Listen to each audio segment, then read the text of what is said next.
Kalau nggak teman-teman, maksud saya di personal page Bapak. Personal page Bapak kira-kira Bapak dapat iklan dari luar nggak ya?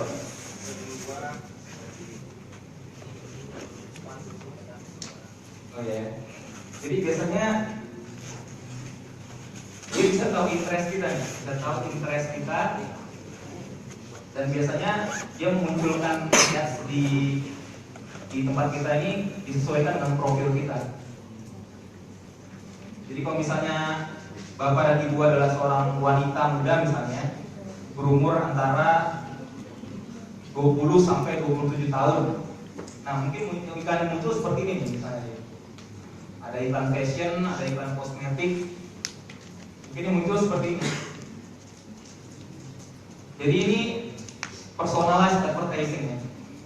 Iklan dimunculkan disesuaikan dengan profil kita. Dan bagaimana itu mungkin? Karena ini tadi Bapak pernah menggunakan juga ya Facebook Ads ya. Karena kita bisa mendefine. Karena sebagai pelaku usaha kita bisa mendefinisikan target market kita. Jadi apa yang bisa kita definisikan mulai dari demografinya, kita bisa targetkan. Kita mau targetkan customer kita lokasi di mana? Misalnya di Jakarta atau di Bandung. Targetkan umurnya berapa? Misalnya kalau kita jualan fashion wanita, mungkin yang paling sering beli, yang paling care masalah fashion ini mungkin wanita-wanita muda berumur 20 sampai 27 misalnya. Nah, ini kita bisa segmenkan sini umurnya. Gendernya bisa kita segmenkan juga, misalnya wanita. Bahasanya, dia memakai bahasa apa? Target kita spesifik di, mungkin kita, pokoknya konsumen saya ini orang-orang Jepang nih mungkin ya. Jadi kita bisa desain juga bahasa Jepang. Dan banyak lagi demografi yang lainnya sampai relationship juga. Relationship, education, work. Ini kan semua data yang dipunya sama Facebook ya. Ini semua data yang dipunya sama Facebook yang Bapak dan Ibu isi dengan sukarela di Facebook Bapak Ibu. Jadi kan biasa itu ya, semua kan isi ya, tanggal lahirnya, interestnya, relationship status, worknya. Dan ternyata Facebook menggunakannya untuk jualan. Jadi begitulah cara Facebook memanfaatkan kita. Nah, selanjutnya behaviornya, interestnya juga ada. Interestnya seperti apa nih? Interest, jadi interest ini bisa dilihat dari misalnya grup yang kita join. Grup seperti apa yang kita join? Misalnya kita grup penggemar kucing Anggora gitu. Nah, jadi mungkin nanti kita bakal kalau misalnya ada jualan makanan kucing atau jualan apa, kita bakal dikasih iklan di Facebook kita. Lalu misalnya page yang kita like, jadi mungkin kita suka like page tentang kamera misalnya. Jadi kalau ada iklan-iklan kamera, mungkin besar muncul di Facebook kita. Jadi itu ya, Facebook Ads di sini menyediakan. Ini nggak seperti iklan di TV ya. Kalau iklan di TV kan semua orang lihat ya, dari yang butuh sampai yang nggak butuh ya.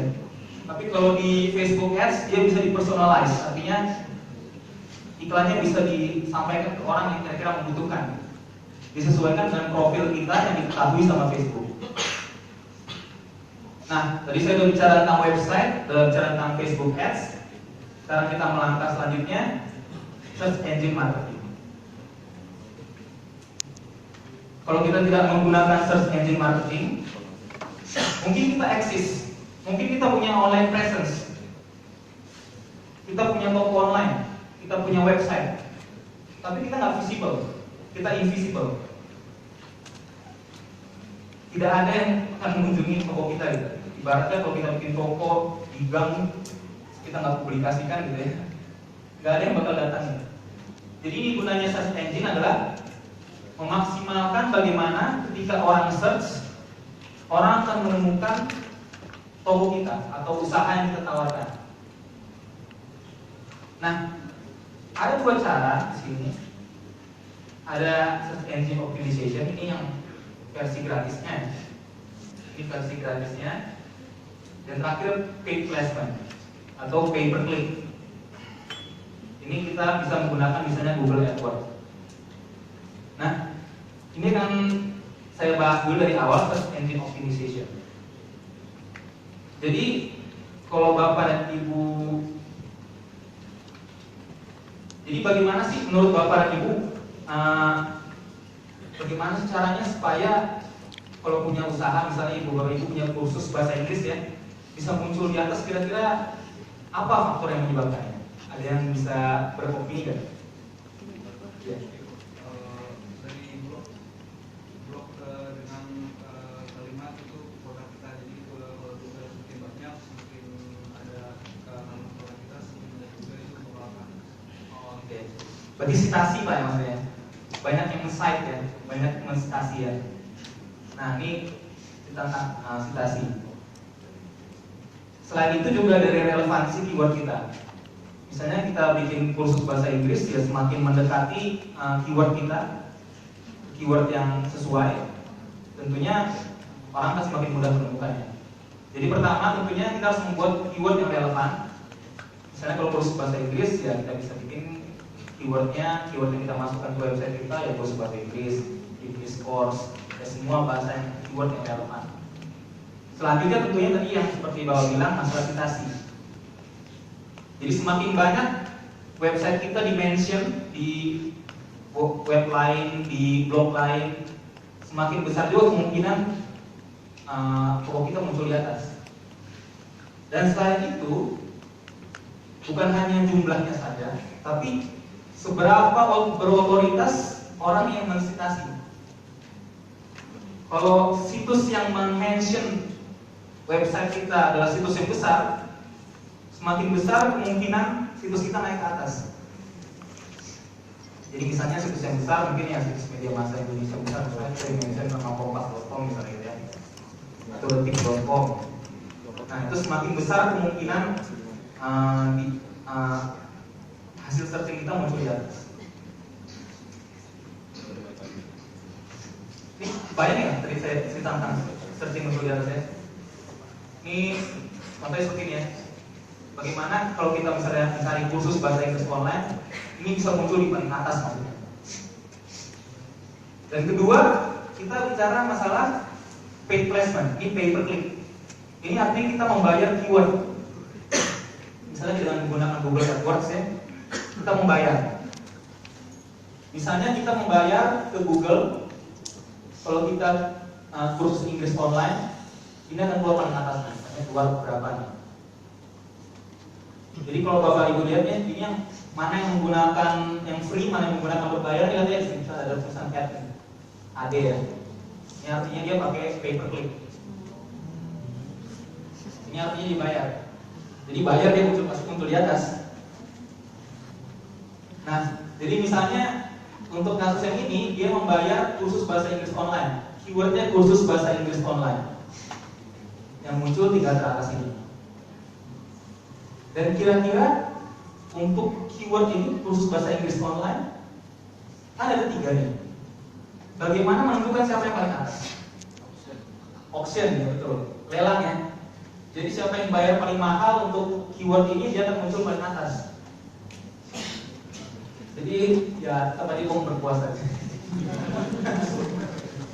Ya, tapi ini juga kita bisa pintar-pintar juga karena keyword yang populer pasti mahal.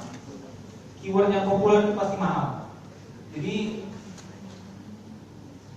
kita bisa juga nih misalnya ada keyword planner, kita bisa mencari keyword yang kira-kira affordable buat kita, kita bisa menunjang bisnis kita. Nah, ini search engine marketing. Nah, jadi ini yang pertama, ini yang berbayar, sedangkan ini adalah yang menggunakan teknik yang gratis tadi ya. Semakin banyak di site, di blog atau di situs lain, atau di blog, di site oleh situs-situs yang bereputasi. Nah, ini search engine marketing. Oke, jadi kalau Bapak Ibu ada pertanyaan silahkan simpan aja, nanti kita bisa diskusi banyak ya. Oke, ini sosial media, tentunya ini Bapak Ibu familiar semua. Sosial media, kita menciptakan company profile kita. Semakin kesini mereka semakin memfasilitasi ya untuk membuat page untuk usaha ya. Jadi tidak hanya akun pribadi yang gratis, tapi ada akun yang berbayar untuk bisnis. Bisa di Facebook, di Instagram, di LinkedIn. Nah, kita bisa update status, bisa friend followers, share foto, video. Jadi bisa dibayangkan ya, dengan sosial media ini kita bisa melakukan semua hal ya. Kita mau buat artikel bisa dimasukin sini. Sama seperti blog.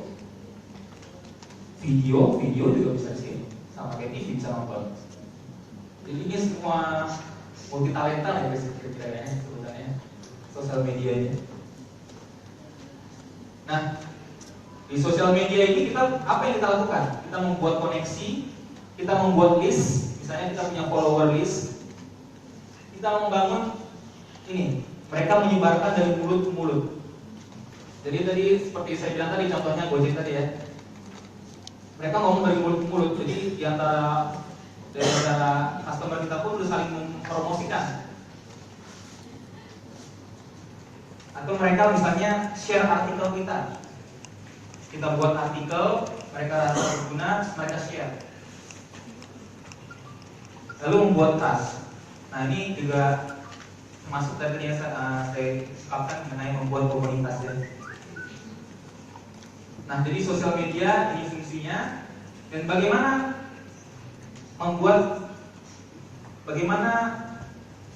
bisnis Anda apa dan sosial media apa yang cocok kira-kira? Tentunya Facebook main ya, karena Facebook semua orang mengunjungi ya, paling banyak. Tadi seperti saya tampilkan, dia penggunanya dia sudah miliaran ya. Jadi dan Facebook kan kapabilitasnya bermacam-macam ya, bisa video, bisa artikel, bisa lain-lain ya. Lalu bagaimana dengan B2B company? Kalau misalnya kita bisnis to bisnis maksudnya. Jadi misalnya customer kita bukan seperti kita jualan baju yang beli perorangan ya. Jadi misalnya kita jualan produk yang hanya beli perusahaan-perusahaan. Nah, untuk B2B yang lebih pas LinkedIn mungkin ya. LinkedIn tahu ya, situs ini ya, eksekutif ya pekerjaannya. Lalu untuk pet industries bisa menggunakan YouTube. Nah, customer goods bisa menggunakan Instagram ya. Ini kalau customer goods saya lihat Instagram yang paling ampuh sekarang. Bahkan sebelum Instagram Ads ada pun orang sudah bikin toko Instagram ya. Walaupun Instagram nggak punya metode pembayaran ya. Nah itulah sangat kreatif ya. Orang bisa menggunakan Instagram untuk jualan baju, untuk jualan cincin, jualan apa. Nah ini sosial media. Oke, ini mungkin apa ya? Mungkin Internet of Things, ada yang pernah dengar ya? Nah ya. Jadi Internet of Things ini adalah ketika semua, tadi kan saya cerita ya, device itu semakin lama semakin kecil, semakin lama semakin personal, dan device ini bisa terkonek ke internet semua dan bisa berinteraksi tanpa tanpa kontrol dari manusia. Sebagai contoh misalnya untuk saya ceritanya untuk smart city, misalnya smart city pasang sensor di sungai untuk mengukur ketinggian air. Jadi ketika air sungai kira-kira mau banjir, dia bisa langsung kasih sinyal ke server, bisa langsung kasih sinyal ke orang-orang, oh udah mau banjir, yang lain harus siap-siap. Jadi informasi itu bergerak dari mesin ke mesin langsung, dan decision pun bisa dilakukan dari mesin ke mesin. Atau misalnya Anda pasang di rumah, Anda punya kamera, Anda punya CCTV di rumah, dan bisa ada recognition, oh ini ada orang mencurigakan masuk. Nah itu bisa langsung mereport, bisa mereport ke orangnya, oh ada orang yang masuk rumah Anda nih. Nah setelah itu dilakukan tindakan berikutnya, bisa menelpon polisi dan sebagainya. Jadi semua alat ini berkomunikasi. Komunikasinya bukan lagi human to human ya. Kalau smartphone ini masih human to human ya, karena masih kita mengendalikannya, masih kita yang nulis pesan. Tapi kalau ini sudah mesin to mesin. Lalu apa bentuknya dengan Internet of Things adalah ini biasanya dengan menggunakan beacon ini dipasang di toko-toko. Jadi dia bisa menangkap profil kita dan bisa mengeluarkan iklan ini di smartphone kita misalnya. Misalnya kita berkunjung, smartphone ini misalnya nih, lagi ada diskon 50% nih sepatu nih, muncul di handphone. Dan ini juga disesuaikan juga dengan profil tadi, seperti Facebook Ads. Jadi kalau misalnya Facebook Ads tadi personalized promotion at the right people ya, tapi kalau ini at the right time, at the right place. Kenapa saya bilang begitu? Karena kita dapat iklan ini begitu kita lewat tokonya gitu. Begitu kita lewat tokonya dan kita lagi dalam mood shopping. Ya.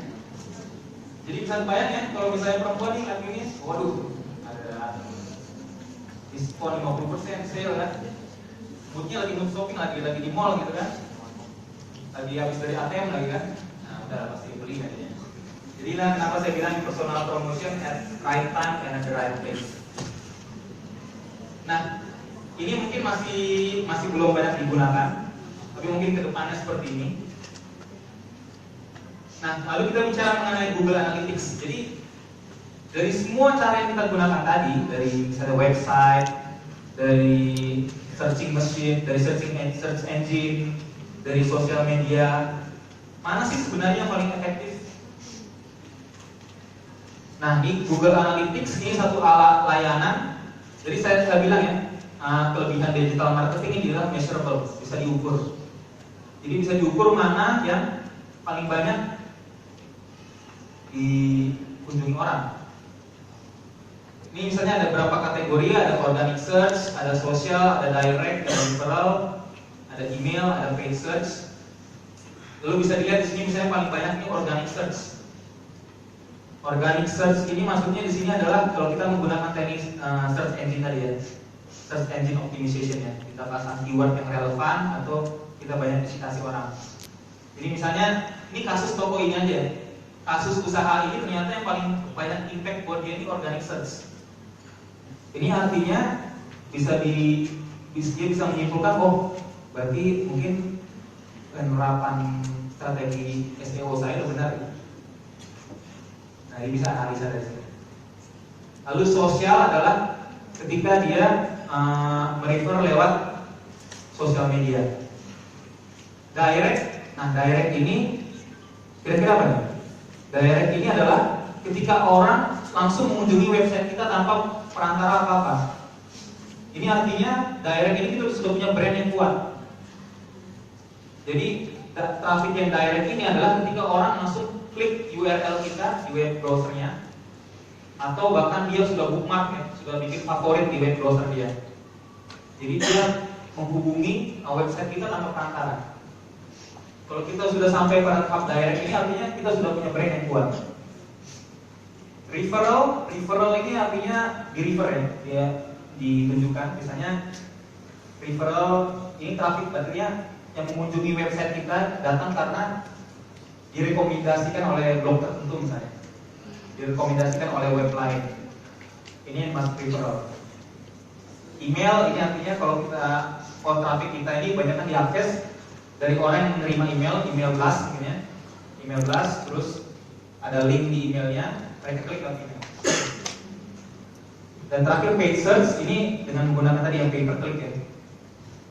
Nah bisa dilihat di sini udah bayar tapi kan cuma satu nih. Ini artinya kayak efektif nih paid search buat dia ya. Mungkin dia salah bayar keyword mungkin. Bisa jadi itu mungkin salah bayar keyword. Udah bayar keyword salah lagi kan.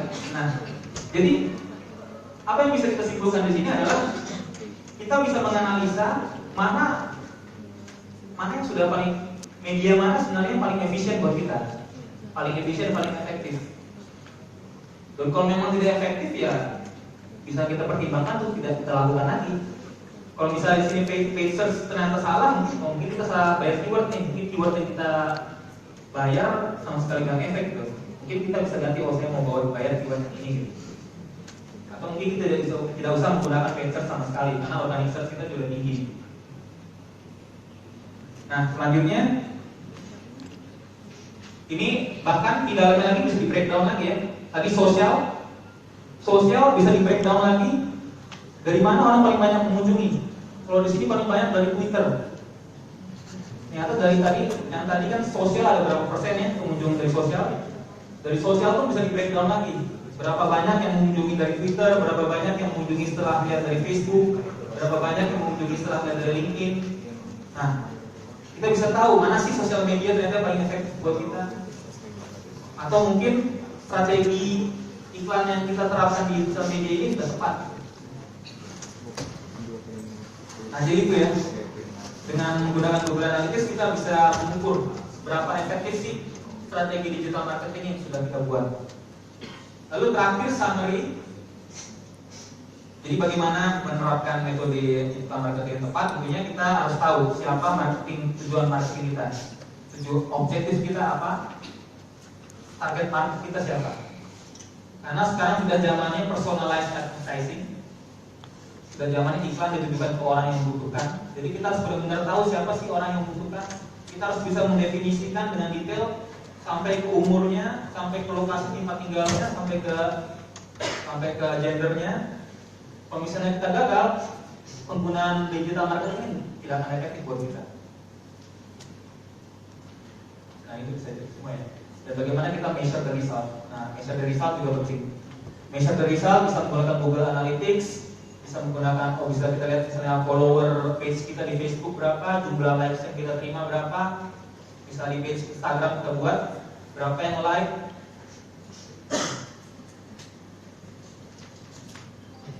Dan ini terakhir mungkin pada akhirnya kita ingin bangun loyalty ya, loyalty dengan konsumen kita. Jadi pertama ini ada media-medianya. Dan ini adalah tingkat apa ya? Tingkat keterikatan antara konsumen dengan produk kita. Kalau masih tahap awareness, membuat orang sadar bahwa kita itu ada, kita bikin website. Consideration, search engine. Kenapa consideration? Karena ketika orang mulai search, itu artinya orang mulai memikirkan ya, wah saya bakal beli produk ini. Conversion, podcast ini ya ketika orang sudah mulai membeli produk kita. Komitmen, social network, ini dia sudah join ke komunitas kita, sudah menjadi anggota grup kita. Terakhir loyalty email, tentunya kalau pelanggan-pelanggan setia udah nggak komplain kalau dikirim email ya, karena mungkin dia ingin tahu update terus tentang produk-produk itu. Jadi ya sekian dari saya. Jadi saya sangat, teknologinya bukan lagi wireless, bukan lagi kita pakai, tapi embedded.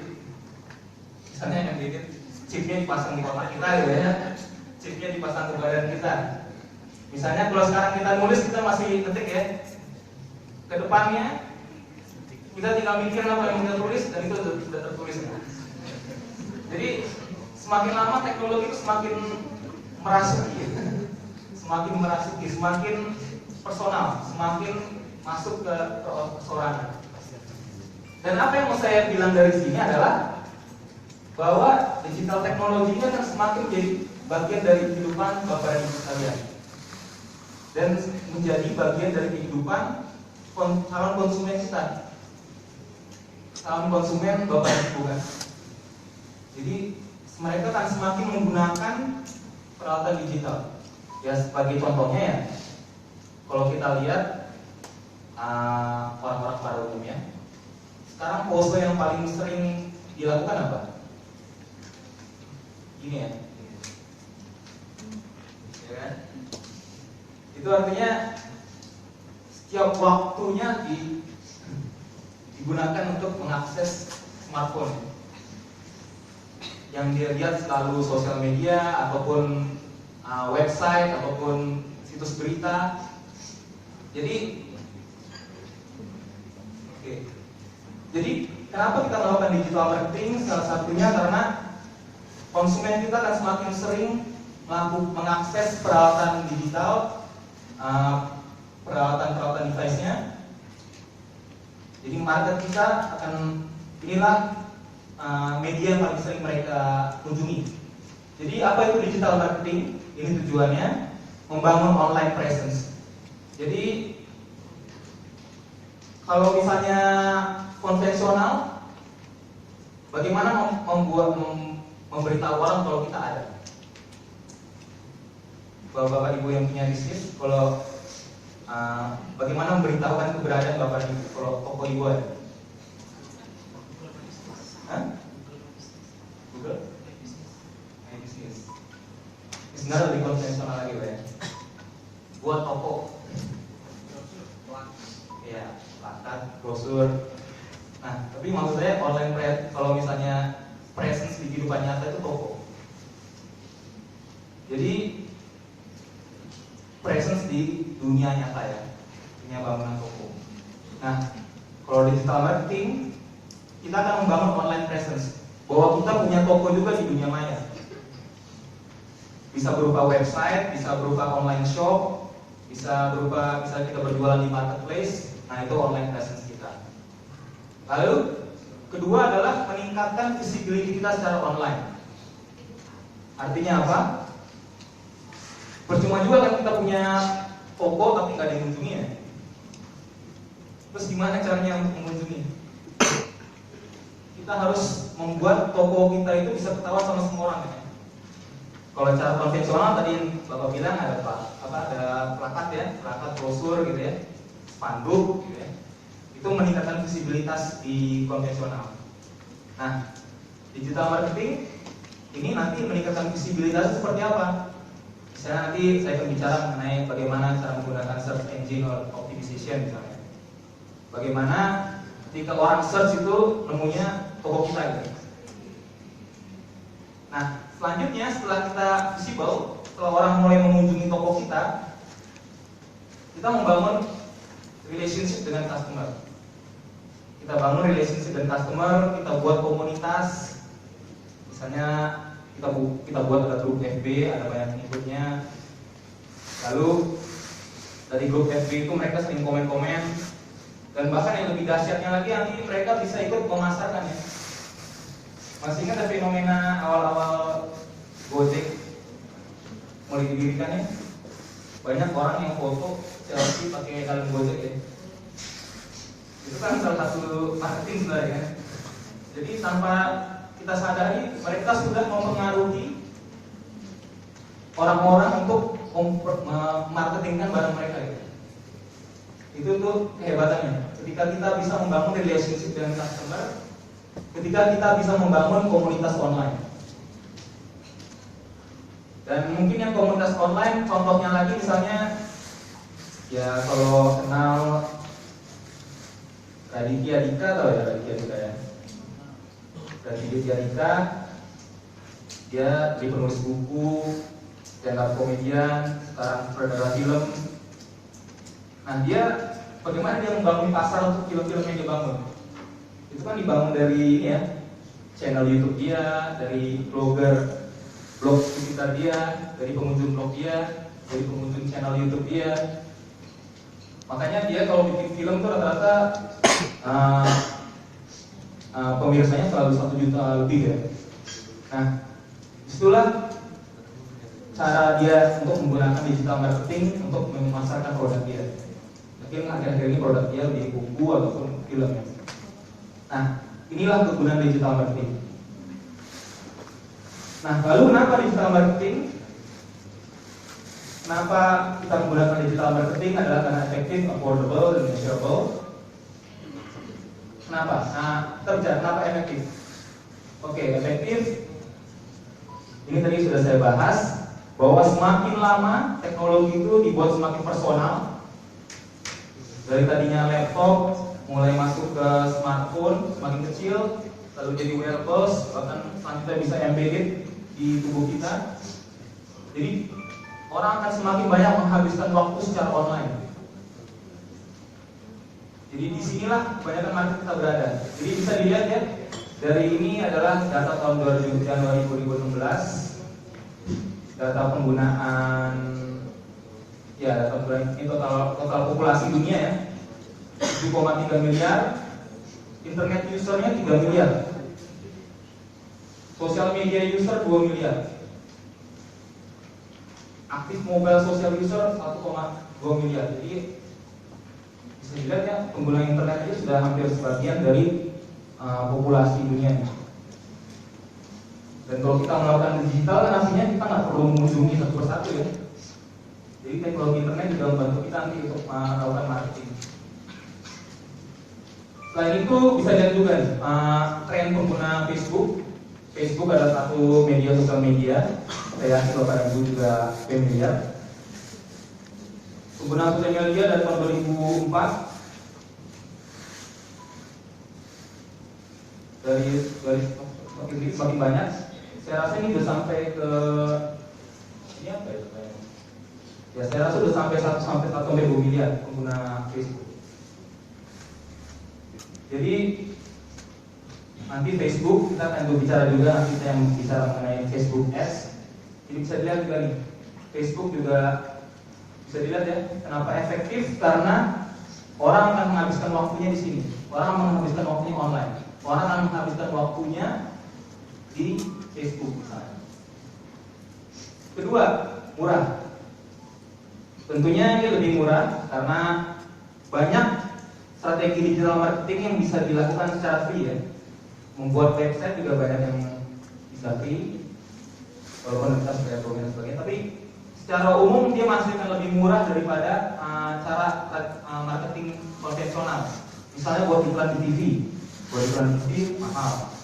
Buat iklan di newspaper mahal, di magazine juga mahal.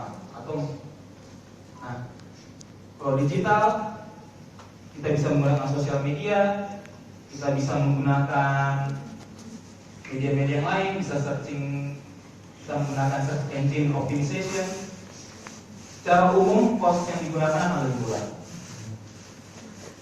Lalu yang terakhir adalah measurable. Maksudnya gimana? Karena maksudnya seperti ini. Kita melakukan sesuatu, kita ingin tahu loh impact-nya seberapa besar sih, ya nggak? Jadi kalau misalnya kelemahan metode marketing tradisional apa? Kalau misalnya kita pasang spanduk atau pasang billboard, kita bisa ukur nggak berapa yang melihat? Nggak bisa lihat ya. Berapa banyak orang sih lihat billboard? Nggak ada ya. Atau kalau misalnya pasang spanduk di papan, saya pengen lihat jadi berapa orang nggak ketahuan ya. Tapi kalau di online marketing kita bisa lihat berapa orang sih sebenarnya melihat usaha kita nih, effort kita nih seberapa berhasil sih. Contohnya paling gampang adalah di Facebook nih. Facebook dari misalnya nih grup, kita bisa tahu follower kita berapa. Juga di Instagram bisa tahu follower kita berapa, jumlah likes kita berapa, jumlah komen kita berapa. Atau nanti kita bisa menggunakan Google Analytics. Dengan Google Analytics kita bisa tahu berapa jumlah kunjungan, berapa dari mana negara mana saja yang mengunjungi, demografisnya, umurnya, gendernya, bahkan nanti bisa tahu digital channel mana yang paling banyak menghasilkan. Nanti saya akan bahas lebih lanjut mengenai Google Analytics. Tapi inilah kira-kira ada 3: efektif, affordable, measurable.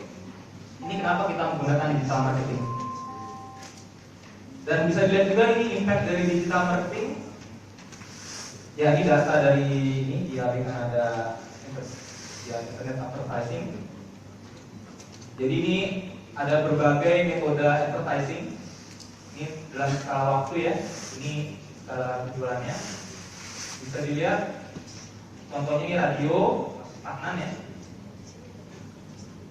TV juga stagnan di atas. Nah, internet dia meningkat ya. Jadi memang secara impact juga bisa kita lihat trennya, impact dari keuntungannya dari advertising melalui internet ini semakin lama semakin meningkat. Oke, jadi mungkin di situ udah paham ya kenapa kita harus menggunakan digital marketing. Lalu saya akan masuk ke teknologinya. Ada berbagai banyak teknologi yang bisa digunakan digital marketing. Ada website tentunya Bapak Ibu sudah paham ya. Lalu ada Facebook Ads, ada sosial media, ada Google Analytics nanti untuk mengukurnya, search engine optimization. Bagaimana sih kita membuat ketika orang search suatu produk, toko kita yang mulai duluan, toko kita yang muncul paling atas.